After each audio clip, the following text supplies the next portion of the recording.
प्रकार के एग्जाम्पल का नाम लिखते समय पहले आप कार्बोक्सिल ग्रुप को कार्बन को हम हमेशा नंबर 1, उसके बाद वाले को 2, 3, 4 कार्बन नंबर 3 पर देखिए एक मेथिल सब्स्टिट्यूएंट है, तो आप पहले इस सब्स्टिट्यूएंट का नाम लिखेंगे और किस पोजीशन पर उसकी पोजीशन भी लिखेंगे। तो 3 मेथिल ग्रुप है, 3 मेथिल और 4 कार्बन है, तो 4 कार्बन के लिए हम ब्यूटेन और इसमें कार्बोक्सिल ग्रुप लगाए तो oic, butanoic, 3 methyl butanoic acid, butanoic acid. आप चाहे तो इसी को आप इसका किस पोजीशन पर है आपका कार्बोक्सिल ग्रुप, तो आप इसको दिखाना चाहते हैं तो आप दिखा सकते हैं कि 3 मेथिल यह देखिए कार्बोक्सिल ग्रुप कार्बन नंबर 1 पर है, तो आप 1 ब्यूटेनोइक एसिड, आप इसका नाम ऐसे भी लिख सकते हैं। और यहाँ 3 लिखने की भी ज़रूरत नहीं है। आपको एक और कॉन्सेप्ट हम बता दें, यह आपका कार्बोक्सिल ग्रुप है, इसके बाद वाला कार्बन क्या कहता है अल्फा, इसके बाद वाला कार्बन बीटा, तो आप लिख सकते हैं beta methyl butanoic acid, beta methyl. Functional group के जस्ट बाद वाला कार्बन अल्फा, उसके बाद वाला कार्बन बीटा, उसके बाद वाला गामा। देखिए बीटा पर मेथिल ग्रुप है तो बीटा मेथिल, 4 कार्बन है तो ब्यूटेनोइक एसिड, ब्यूटेनोइक एसिड। और भी एग्जांपल लीजिए आप, जैसे आपको CH3CH2CH, यहाँ पर Cl ग्रुप लगा हुआ है और यहाँ पर CH2COH। बस करना कुछ नहीं है, सबसे पहले आप हमेशा कार्बोक्सिल ग्रुप के कार्बन नंबर को 1, इसको 2, इसको 3, इसको 4, इसको 5 हो गया।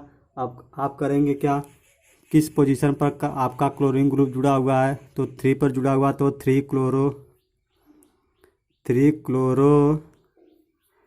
क्लोरो और 5 कार्बन है तो पेंटेनोइक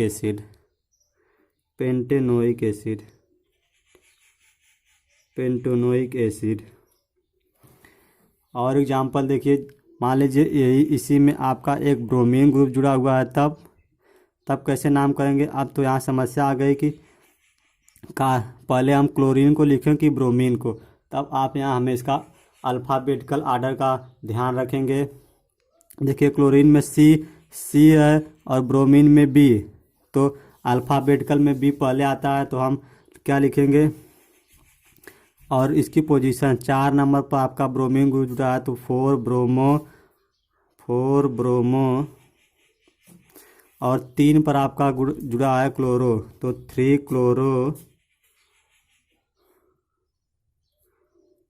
क्लोरो और 5 कार्बन है तो पेंटेनोइक एसिड।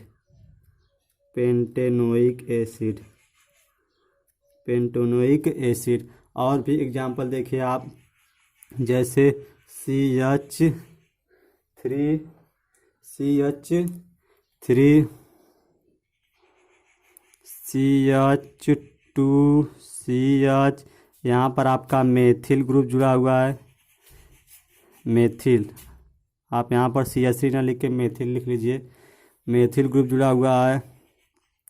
और यहाँ पर आपका भी एक मेथिल ग्रुप जुड़ा हुआ है। चलिए हम यहाँ पर CH3 आप लिख लीजिए, CH3, और यहाँ पर CH3 और कार्बन COH। अब आप इसका कैसे नॉमेनक्लेचर करेंगे, 2 मेथिल ग्रुप लगे हुए हैं तो आप पहले कार्बन इसको हमेशा 1 2 3 4 5। तो देखिए अब यहाँ पर दोनों मेथिल ग्रुप सेम है, तो हम सबसे पहले उस मेथिल का नाम लिखेंगे जो सबसे नज़दीक है फंक्शनल ग्रुप वाले के। तो सबसे नज़दीक यह वाला है, तो इसको 2, फिर 3 पर लगा हुआ तो 3, और दोनों मेथिल ग्रुप हैं तो डाई मेथिल, 5 कार्बन है तो पेंटेनोइक एसिड, पेंटेनोइक एसिड। और भी एग्जांपल आप देखिए, जैसे आपको रिंग में दे दिया जाए, यह इसका आप नाम बताइए। CO आप जानते हैं यह बेंजोइक एसिड है, लेकिन यहाँ आपको नाइट्रो ग्रुप जुड़ जाए तो तब आप कैसे नाम करेंगे? तब आप इसका यहाँ से नंबरिंग करेंगे, इस कार्बन को 1, इसको 2, इसको 3, 3 नाइट्रो बेंजोइक एसिड, 3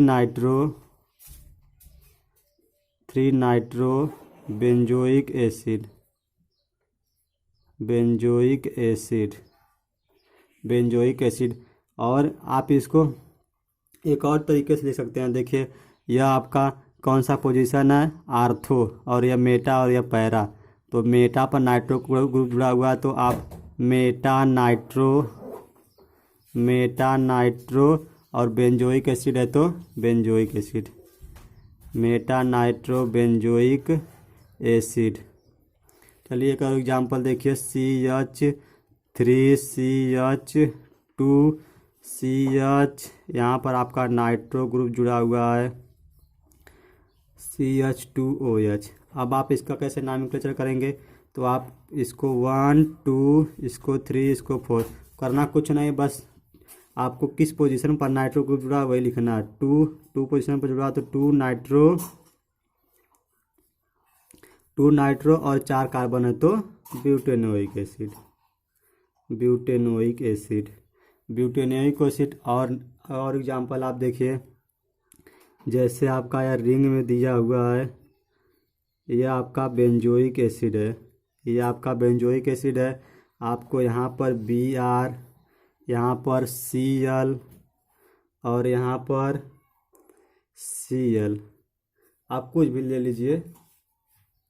अब इसमें समस्या आ गई कि हम ब्रोमीन को पहले लिखेंगे क्लोरीन को, तो आप जानते हैं कि अल्फ़ाबेटिकल का यहाँ यूज करेंगे, हम पहले ब्रोमीन लिखेंगे फिर क्लोरीन को। तो नंबरिंग हम यहाँ से हमेशा करते हैं, क्योंकि कार्बोक्सिल वाले ग्रुप को हमेशा हम वरीयता देते हैं। सीनियरिटी का आर्डर देखेंगे तो सबसे ऊपर आपका कार्बोक्सिल ग्रुप है, तो हमेशा इसको कार्बन नंबर 1 यहाँ पर एक कार्बन है, इसको 2 यहाँ